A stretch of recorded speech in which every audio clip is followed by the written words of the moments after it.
Hello, my inspired people, and welcome to Inspired Earth. Thanks for tuning in this week, guys. I'm going to be sharing some more inspiring content. I have a rescue at the end. Everybody loves a good miracle rescue type story. And got some pretty cool technologies this week.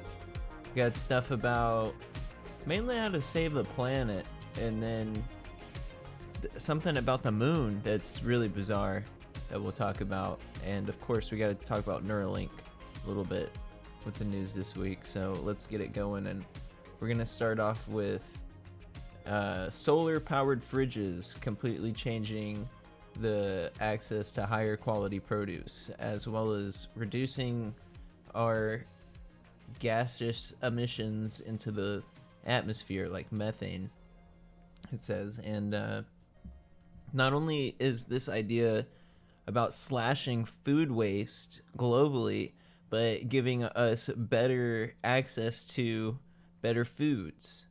And then, like I just mentioned, also decreasing our harmful polluting gases.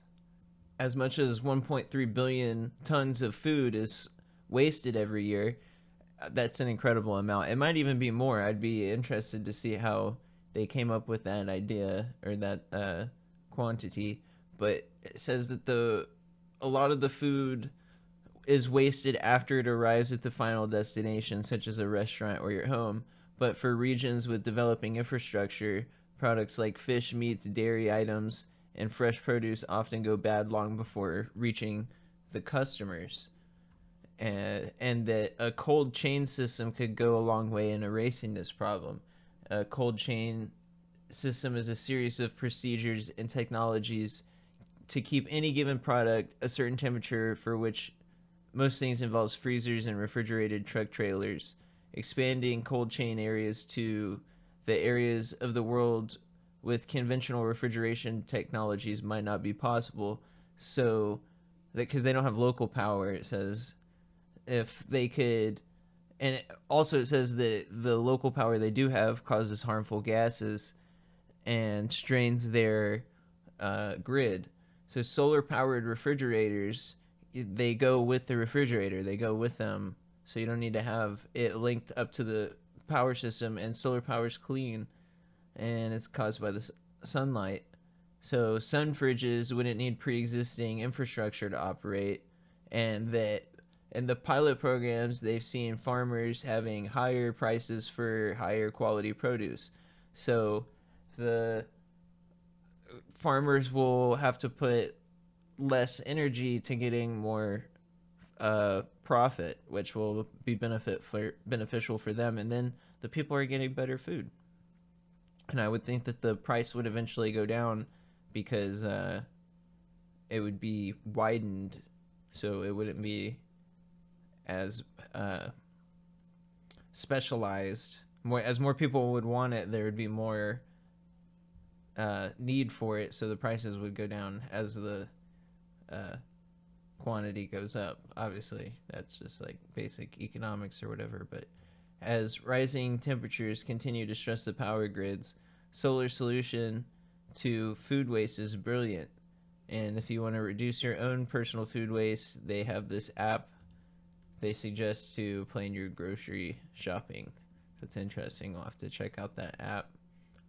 But with the solar fridges, I think that could really help, like it said, in like the third world areas where they catch food and then they have nowhere to put it, or they have to like dry it in like unhealthy ways, like salt, high content with jerky and drying stuff is obviously not good for your blood pressure and heart and stuff like that. So also, I thought it was really interesting about the methane being released as organic matter decomposes, which you would think that we would be interested in capturing that also, because we can just run everything off of that gas also as well. So I don't know why we don't capture that. I know at some landfills and stuff we do.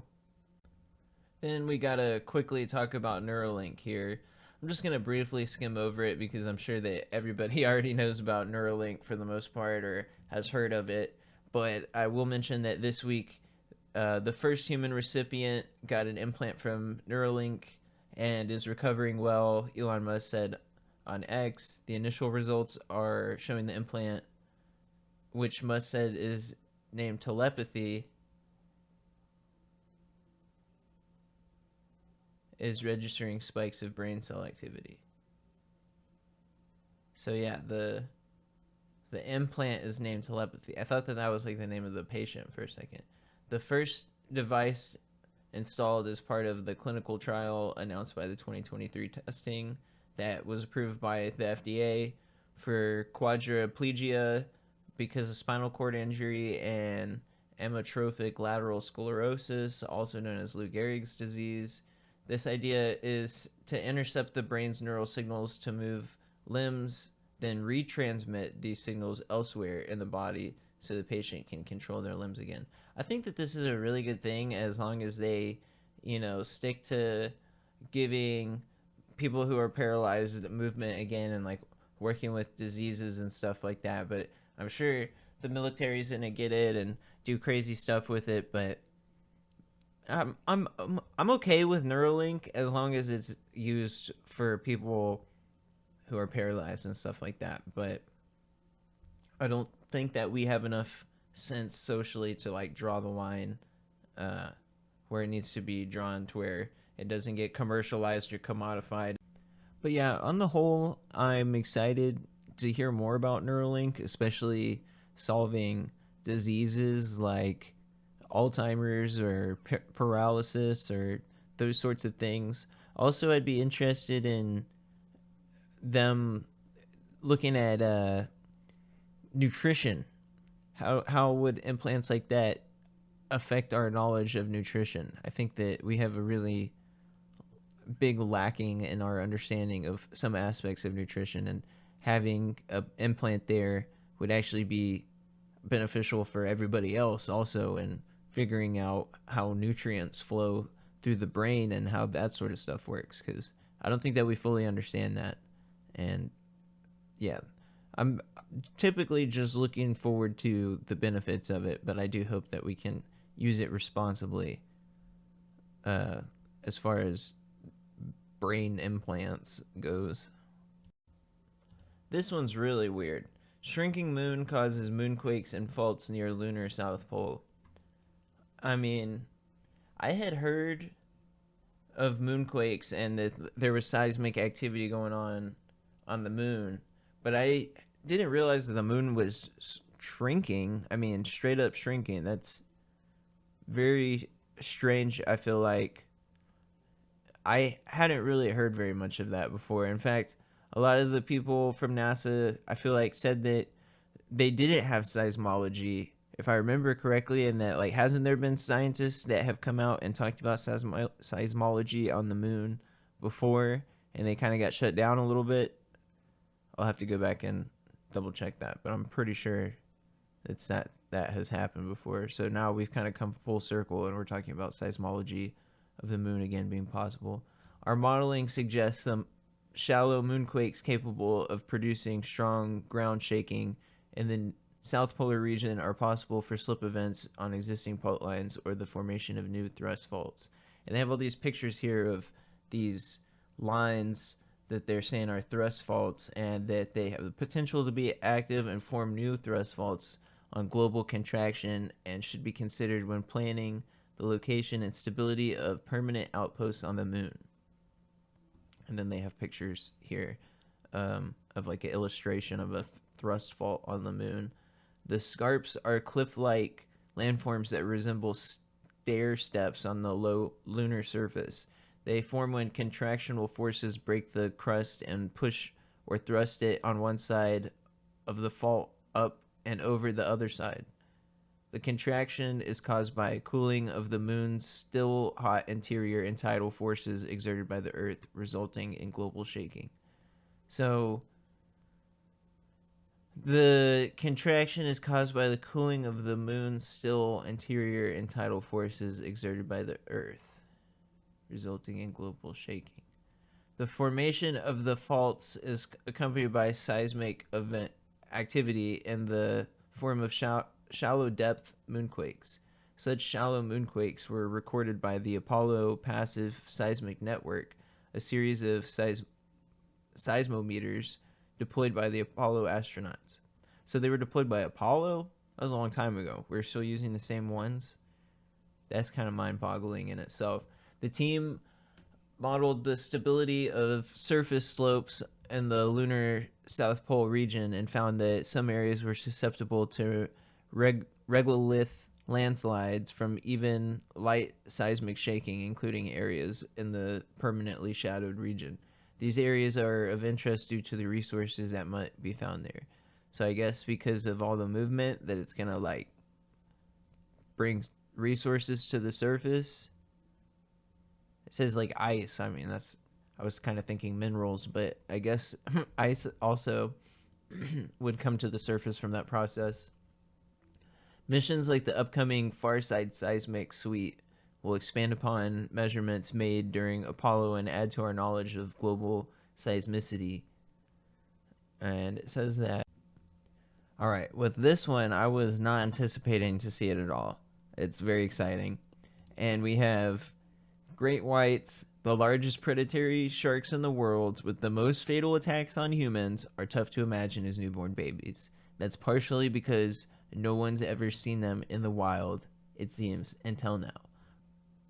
Wildlife filmmaker Carlos Guana and UC Riverside biology doctoral student Philip Stearns were scanning the waters for sharks on July 9th, 2023, near Santa Barbara on California's central coast. That day, something exciting appeared on the viewfinder of Guana's drone camera. It was a shark pup, unlike anything they'd ever seen. I did not realize that they call baby sharks pups. That's hilarious. Great white sharks, referred to only as white sharks by scientists, are gray on the top and white on the bottom. But this roughly 5-foot long shark was pure white. We enlarged the images, put them in slow motion, and realized the white layer was being shed from its body as it was swimming. And they have pictures here of it, and it's kind of like like little bits, little white bits coming off of it. Guana is known online as the Malibu artist.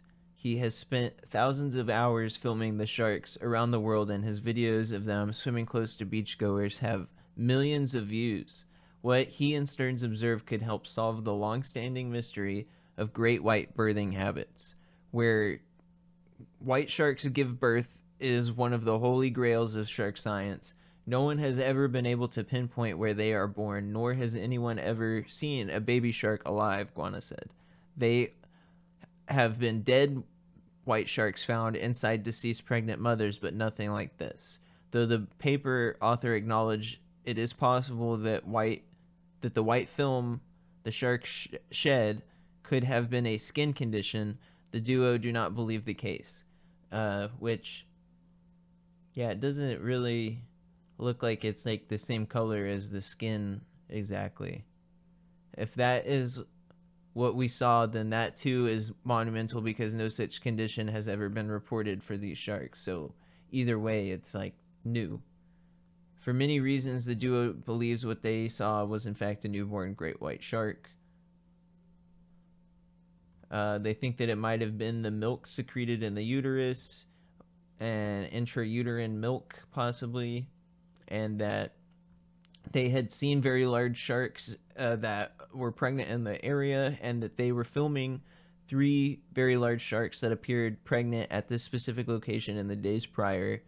On this day, one of them dove down, and not long afterwards, this fully white shark appears, Guana said. It's not a stretch to deduce where the baby came from. Thirdly, the shark's size and shape also were indicative of the newborn. What the two observed was thin, short, and rounded. In my opinion, this was likely hours or maybe 1 day old at the most, Stern said, which was the actual shark scientist that was in there. Finally, this location of the coast of Central California has long been proposed as a birthing location for great whites. There are lots of hypothetical areas, but despite intense interest in these sharks, no one has seen a birth or newborn pup in the wild. This may well be the first evidence we have of a pup in the wild, making this a definitive birthing location.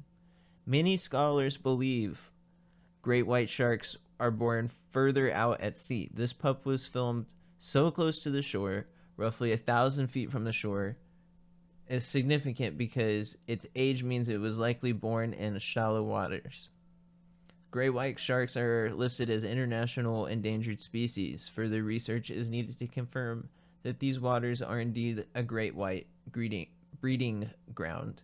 But if it does, we want lawmakers to step in and protect these waters to help sharks keep thriving. Wouldn't that be something? A great white shark breeding ground. This next one I really, really like here. All right, with this one we have abandoned coal mines may actually hold the secret to storing clean energy, and here's why. This is a bizarre read. For some reason on Yahoo, which a lot of these have been coming from Yahoo, 3 of them are. So Yahoo kind of hit it out the park this week with their editors and stuff. But for some reason, I guess they have the scripting set to where I can't use any plugins, so I can't highlight the text, which is frustrating. But a lot of these articles on Yahoo are like very short, so I don't need to highlight as much because they're not super long. But anyways, the clean energy, solar, wind, and power is increasingly massive in the U.S., but our current systems aren't always able to use or store the energy as soon as it's generated. A new system involving abandoned coal mines could change that. Just that concept in itself, I feel like really has to be digested, that we're producing all of this power and we can't even store it. We don't know what to do with it, and it's just wasted out there. Like, we need people to be working on this stuff, man. This is like almost a joke how bad our stuff is. A team of researchers at the International Institute of Applied Systems Analysis has developed a new strategy for storing excess clean energy. The study outlines a method in which the power is created and stored by dropping large amounts of sand into converted mines. The technique called underground gravity energy storage, which is just genius. I love all these out-of-the-box concepts, and this is so simple. You're talking about picking up and lifting sand, like, to solve our energy crisis. That's exactly the type of stuff that we need to be looking at. And it makes me think of other stuff previously, like, what does that even mean for previous civilizations? You know, we've talked about power dirt on this podcast already, the bacteria based soil batteries, and then you start talking about using soil for storing energy too.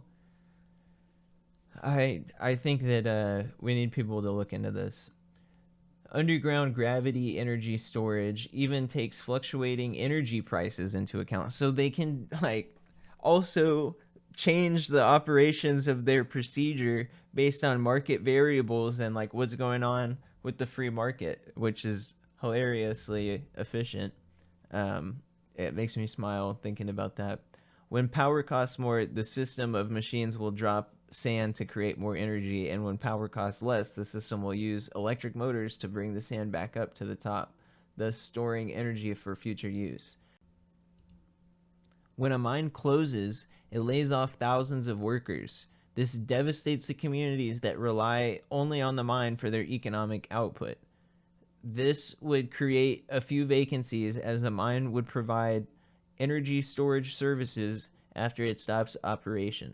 Mines already have the basic infrastructure and are connected to the power grid, which significantly reduces the cost and facilitates the implementation of the underground gravity energy storage plans.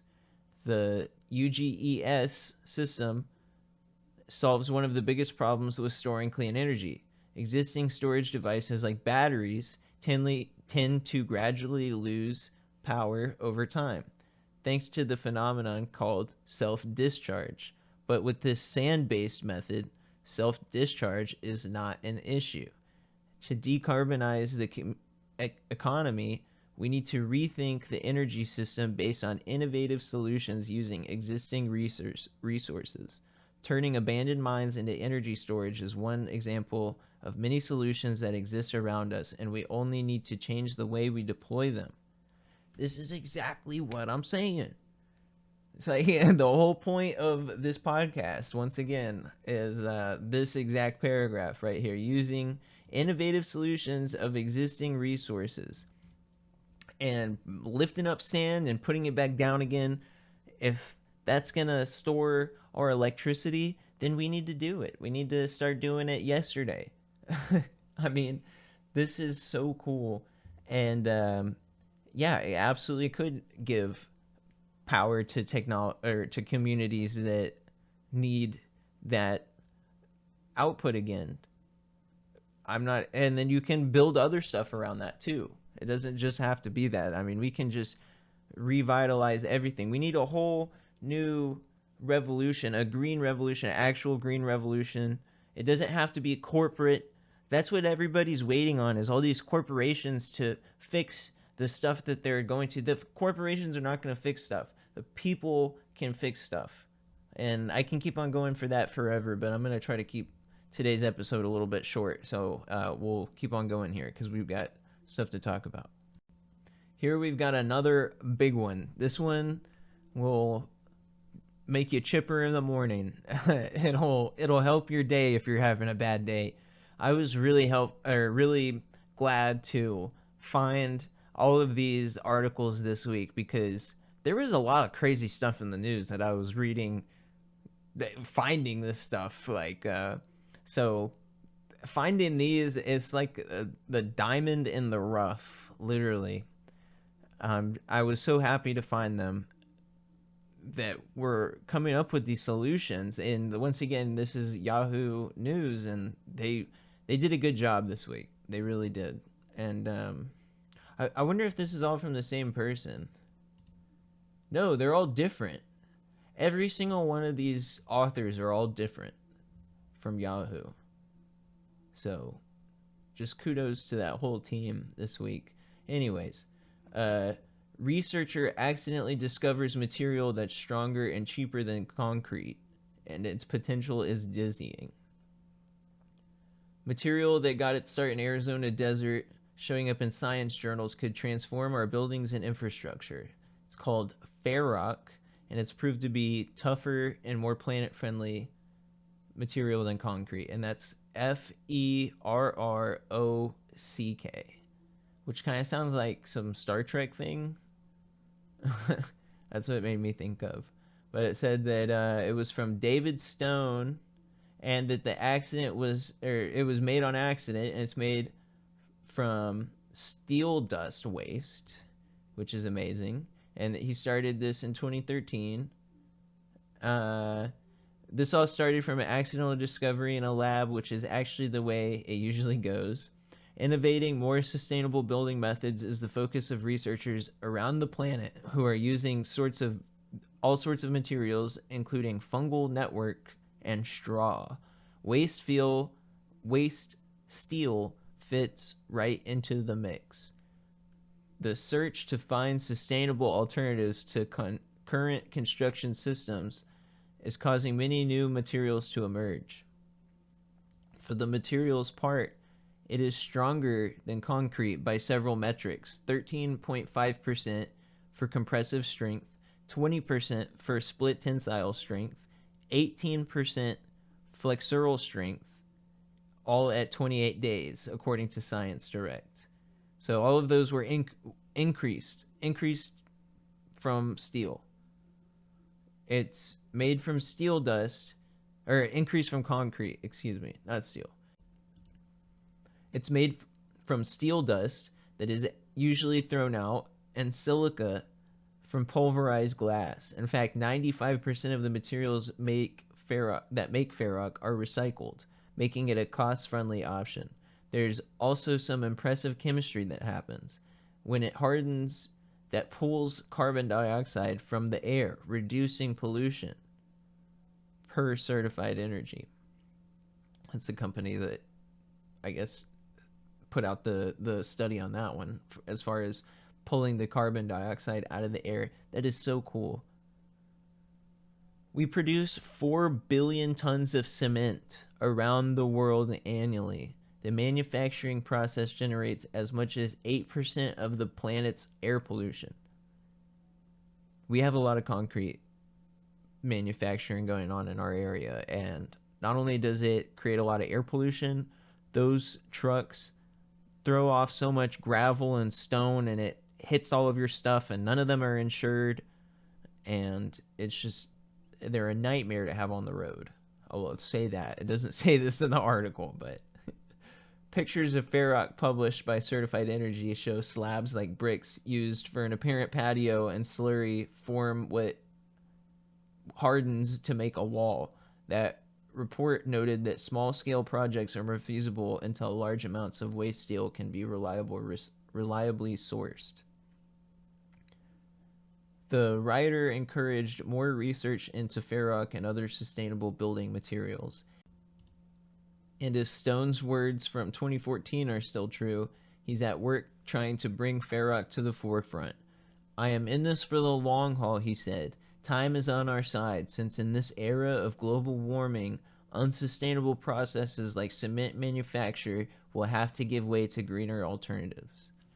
So he knows that the opposition's time is done, and that he's ready for change, which is incredible. This is exactly the stuff that we need. Thank you to these people that are on discovering this stuff and talking about it and educating everybody and thinking outside the box and not just being defeatist and just giving up. You know, we really need these scientists, and we really need to appreciate the scientists for the work that they're doing, that they're giving us hope for humanity, and that it doesn't all have to be bad. All right, and here we have the rescue we're going to end it off with. And just once again, like I say on all these rescues, I try to find them that are going to be bizarre and strange and not all like the exact same ones. And one of the common themes is luck. And these people were so lucky. Once again, I guess somehow their boat capsized, and they had a little kayak on board, and they were kayaking in the middle of the ocean and found a cruise ship. And I have a little bit of the video. I skipped forward on the video so that we wouldn't have to just hear a bunch of noise and stuff, but I'm going to play a tiny bit of it here.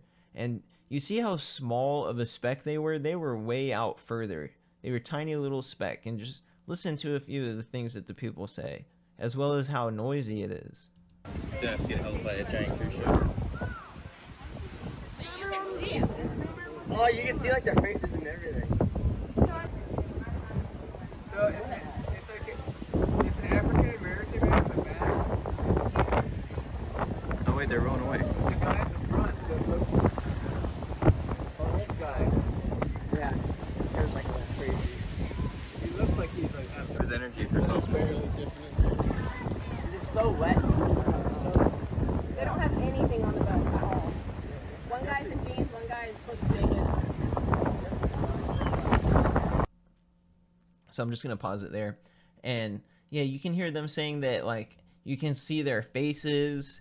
I thought that was an interesting comment. It's interesting whenever you're in the moment of like these like really dramatic encounters where it's kind of life and death, once in a lifetime type experiences, the things that you focus on during them. And I feel like people's faces convey so much emotion, and you can see that in history also, that like that's why the face is so important. I think of the Kent State Massacre, where the National Guard shot all the people, and the lady's expression is like horrified, and that expression says it all that day. That's like the famous photo, and it's crazy how one person's face can encapsulate so much emotion, and I thought that was really interesting. Also, you hear them talking about how they were going forward. They were like, the guy was like, they're rowing away from us. They got pushed by a huge wave. They're not rowing away, and it goes to show that how tiny they are in the sea compared to how powerful the sea is. That one little sea swell can push you 30 yards away from the, and you're sitting there with your little paddle. Both of them are paddling away just to get back to where they were. And thank God that the cruise ship noticed them also, because of how huge those propellers are and how much power that is, because they turn off the engine. At one point, one of the people talk about how they're cutting off all the engines, and that's because the engines can create these swells that will like blow these people way off course and flip them over, and then they'll get sucked under. It's just a nightmare. For these people to come next to the cruise ship was extremely dangerous. And like I said, thank God that the people noticed them. As they were coming up, all these alarms and whistles started going off, and I think that was why all the alarms and whistles started going, was because they were having the kayak or dinghy or whatever come towards them. So they needed to shut everything off in order to not flip them over and possibly get them sucked into the water because of how much pressure is going on with that.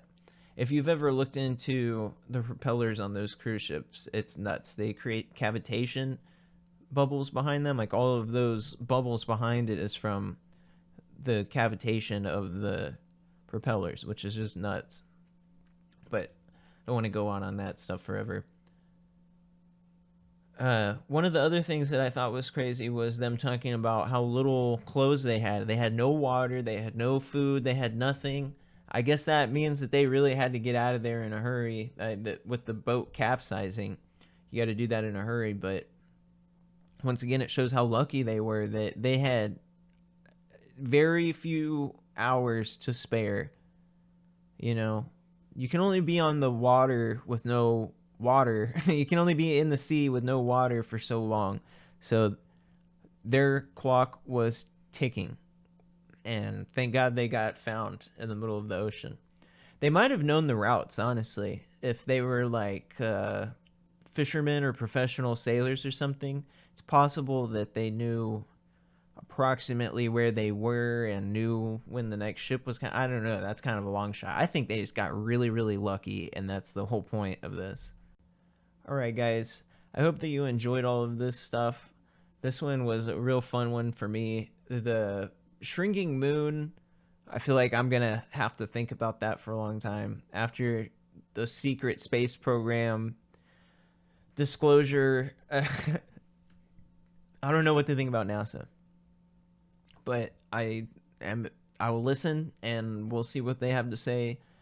I don't know. How do we just find out that the moon is shrinking? But all right, guys, I'll see y'all next week, and I hope that y'all are safe and that you enjoyed everything and that you stay safe out there.